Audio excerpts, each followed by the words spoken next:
Sunday Meditation, November 30th, 1980. LL Research, channeling Hatonn and Latwii.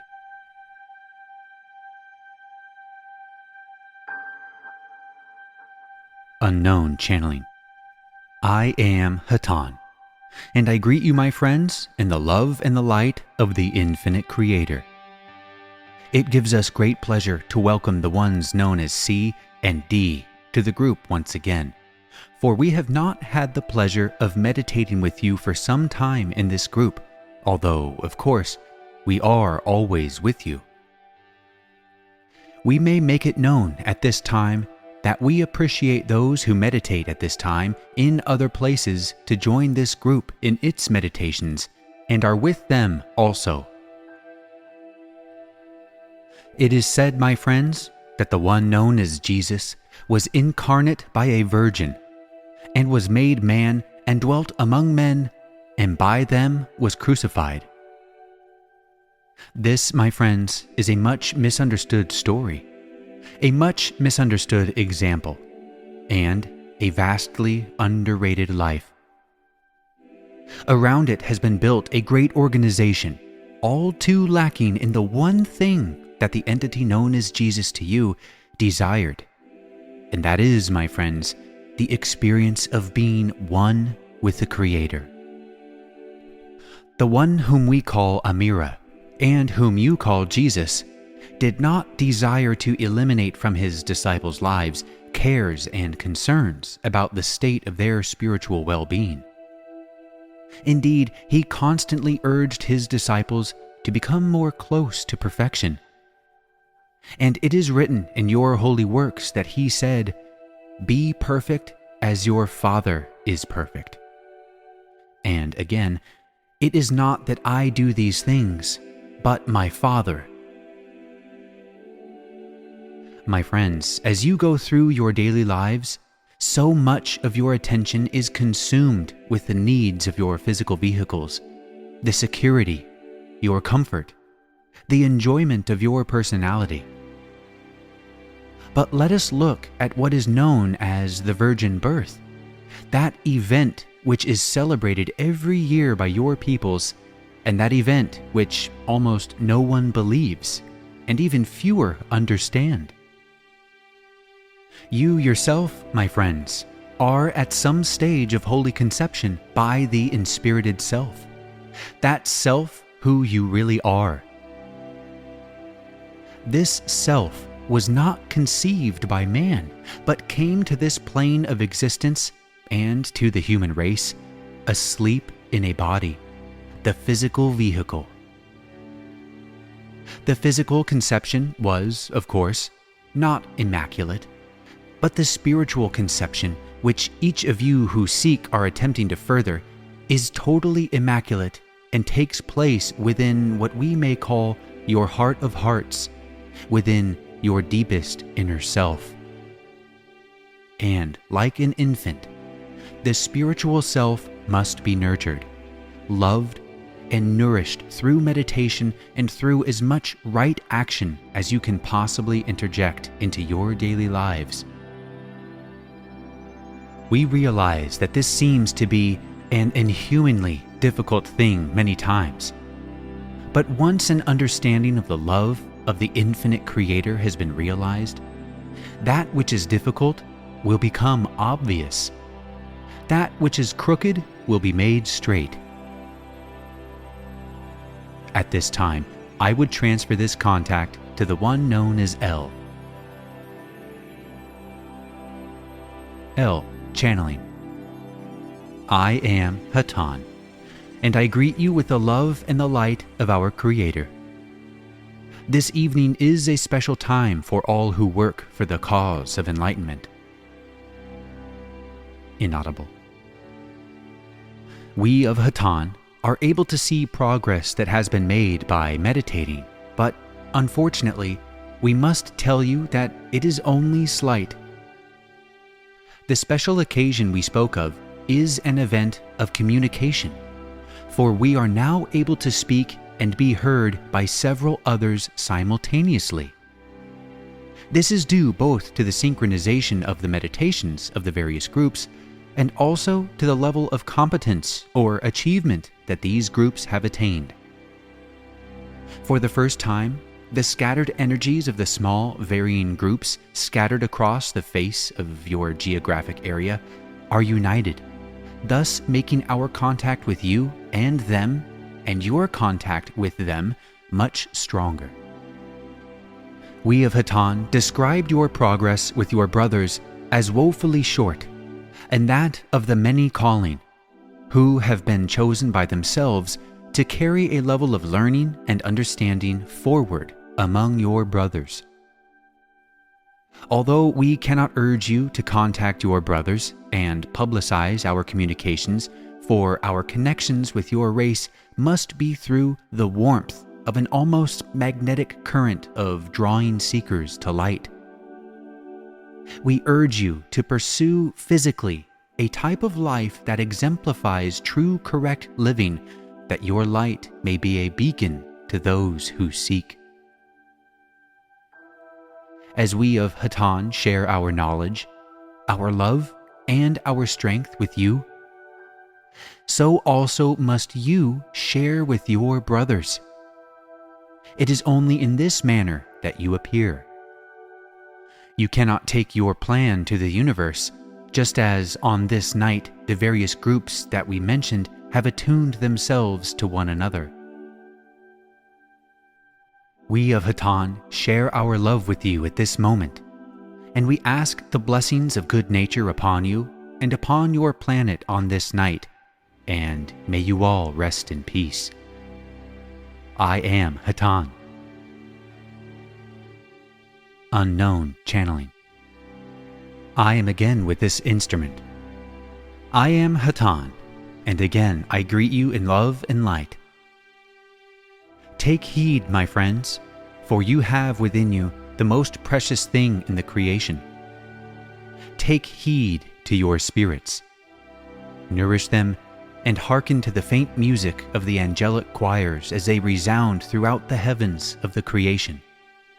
For each realized soul is a cause of great rejoicing among our peoples, for the harvest draws near, and we grow closer to you. Draw on us if you need us, but more than any, draw upon the love within you, the truth that resides within you, the one original thought that created you. All of these things you bear within yourself. Let them be born. We rejoice with you in the here and now that is eternity. That we seekers of the Creator can even now know the joy of being part of the creation and in concert with all those who seek. We sing a joyful hallelujah. For to love and to know love is beyond all joy that can be known in the brief shadow that is your physical illusion.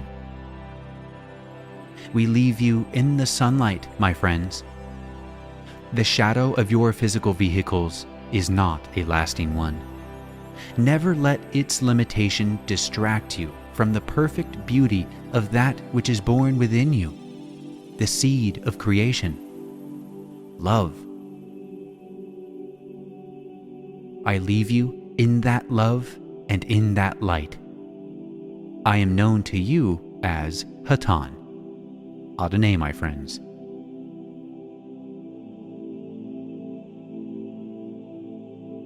I am Latwii, and I am very glad to be with you.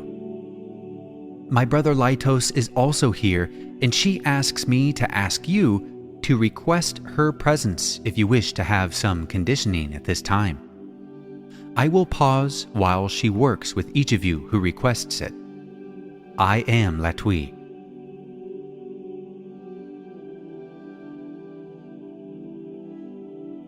I am again with this instrument. I am having to adjust our vibration, for we are blowing this channel's circuits. If you will pause just a moment, we will step down our intensity, for this is a sensitive instrument. We sometimes come on a little strong.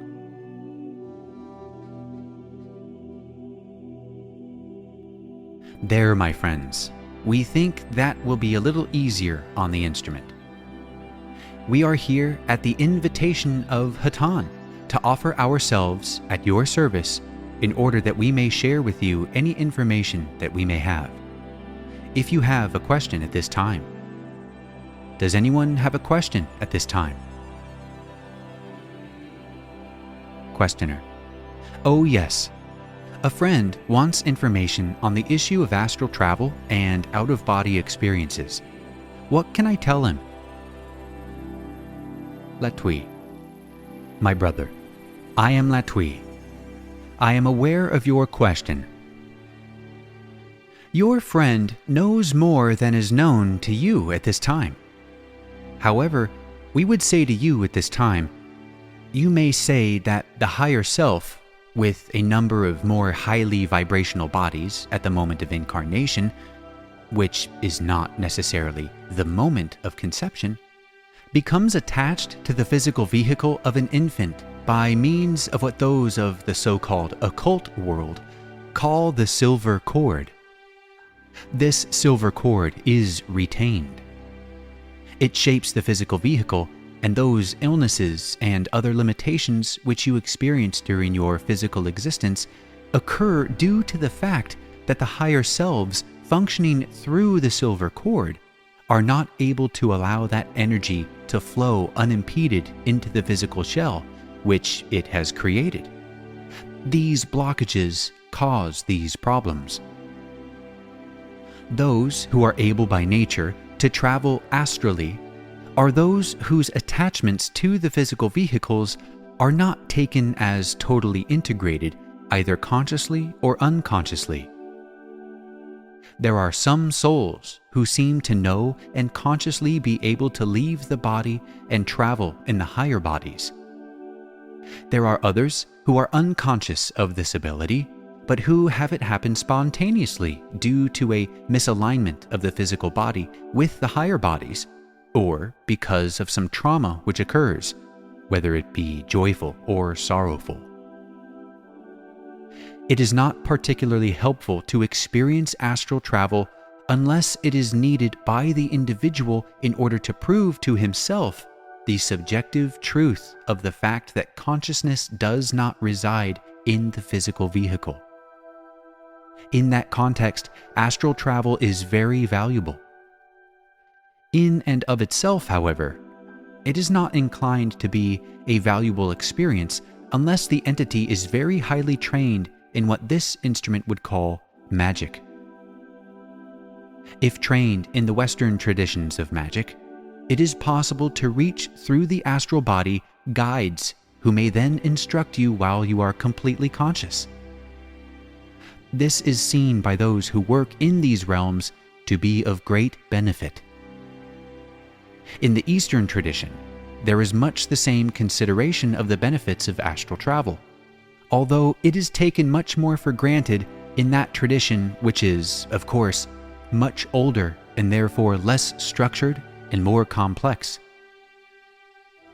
Is there anything more that we may tell you about this subject that you feel may be helpful to your friend?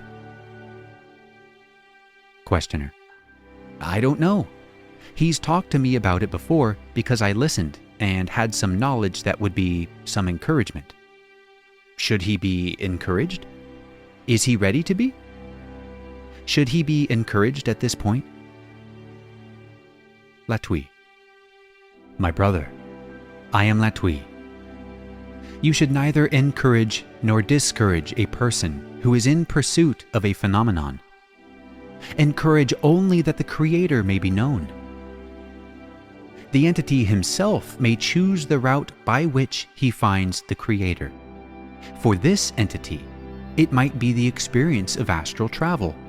However, it is not the perquisite of any individual to give advice to another on these matters, but only to witness to one's own feelings and knowledge of the Creator and of the methods by which he has experienced a change in his feelings, in his life, or in his work of a positive nature, due to his involvement in a spiritual path. We do not mean to denigrate or, as you might say, put down astral travel. It is a natural thing to do, rendered unnatural only because those of your peoples are very largely sleeping in their spirit and unaware of the possibility of separating the higher bodies from the physical body connected only by the silver cord. It is not to be encouraged any more than any other experiential phenomenon should be encouraged, simply because it is unknown to anyone whether his brother may be ready for such an experience. It is impossible to judge the state of a brother or sister. Therefore, it is impossible to give advice. For some, this experience might be very beneficial. For others, it might be terrifying due to an unfamiliarity with the process, for there are physical sensations connected with the leaving and returning to the body that are somewhat alarming to some who experience them. Therefore, you see, you are more or less in a position where you may give information, but without any emotional bias. You may say, "This is what I have heard. This is information that I have been able to share, but I do not know what you must do. You must seek inside yourself for the answer to that question." In this way, your friend will know you to be a person of integrity, as well as a friend who attempts to hate. To help, we will correct this instrument, a friend who attempts to help when asked. May we answer you further, my brother? Questioner: Thank you. I'll just keep an open ear to him and share love. Thank you. Latwii: That is good, my brother, and we thank you. An open ear is the greatest blessing a friend can have. Is there another question? Questioner: I've been experiencing some unusual physical sensations as you've been speaking.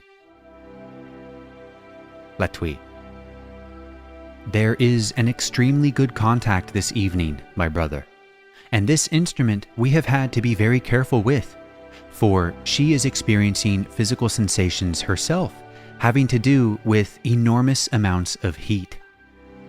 At least we are able to speak through her, for when we began, we were hardly able to control her vocal mechanisms. We are sorry for any stray vibrations that may be disturbing you, and will ask the one known as Litos to adjust your vibrations in such a way that you are more comfortable. We will pause at this time.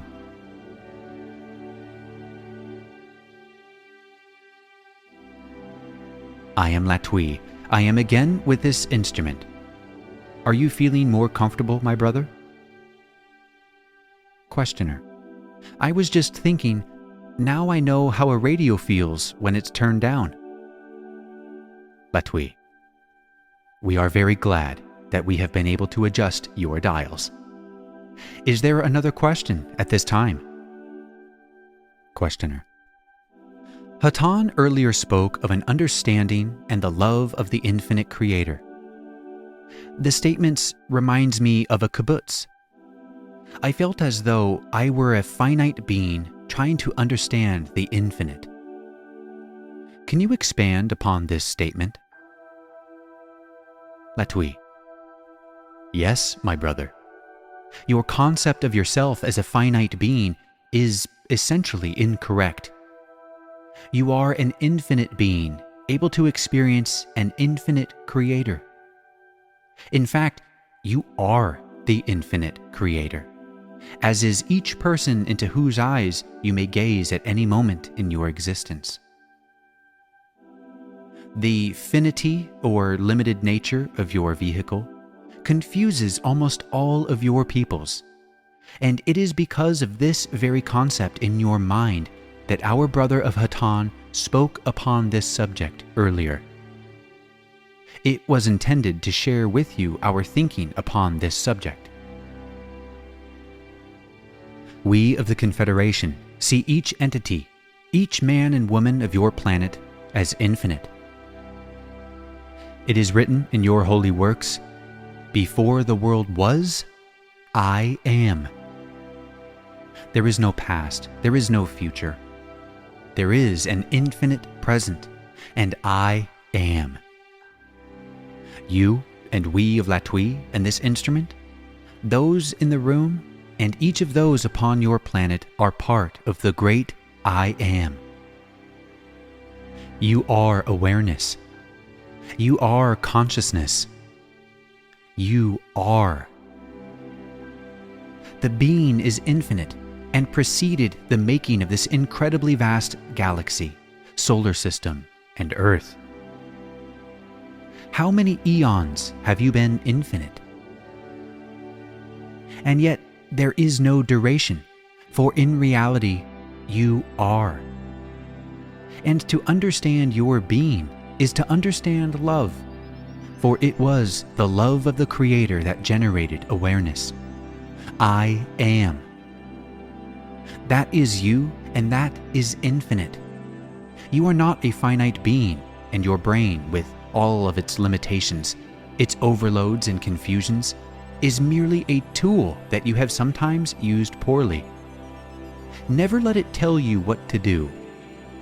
Let your heart and your will express itself so that your mind performs the tasks given it by love, working as a servant to you who work as a servant to the creation.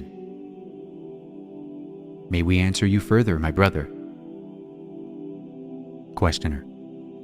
Inaudible. Latwii. We thank you, my brother. May we answer the one known as C at this time. C. I really didn't have a question. I just wanted to send a thank you. Inaudible. Latwii. We have relayed this to our brothers, who are very, very pleased that they were able to share with you in such a way that it enabled you to feel more at home in yourselves, for you are truly only at home within yourself. We have one more question that we must answer for the one who is absent. But before that, we wish to make sure there are no more questions. Is there another question at this time?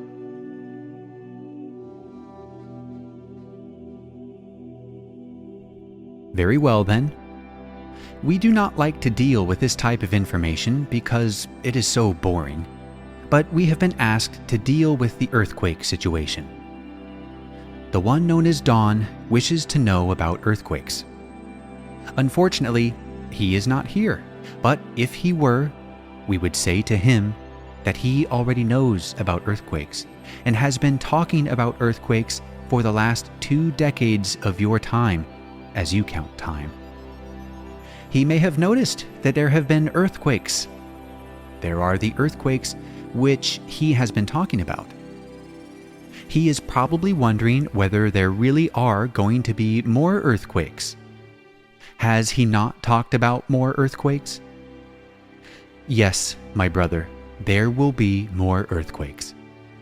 The scenario is being played out due to the fact that although there has been great improvement in large segments of your population, although love and light has increased to what we would call a great extent in the light centers which we have started, and among self-aware people all over your planet, it has not been enough to generate the positive love energy necessary to totally remove the necessity for the expression of disharmony, which the earth must now manifest. And so, it will occur. We are happy to say, and this entity also realizes, although he has not spoken of it to this instrument, that these occurrences will be less harmful than they would have been had the scenario not subtly changed due to the love that has been generated by people such as yourselves.